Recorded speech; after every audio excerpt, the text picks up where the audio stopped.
এটি হচ্ছে মুকুন্দপুর রেলওয়ে জামে মসজিদ। আমি রেলওয়ে জামে মসজিদের ভিতরে চলে আসলাম।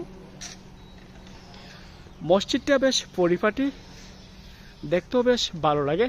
এখানের মিনারটা বেশ দৃষ্টি কাড়ে। এখানে অজু গোসলের জন্য একটা পুকুর বা গাটলা রয়েছে। সব কিছু মিলিয়ে এলাকার যে সৌন্দর্য আমি উপভোগ করেছি, আর উপভোগ করার পর আমার কাছে বেশ ভালো লেগেছে। এই মসজিদের মাঠটাও বেশ বড় সড়ো। তবে মসজিদের পাশে বিশাল একটি বটগাছ, আর এই বটগাছটা বেশ সুন্দর।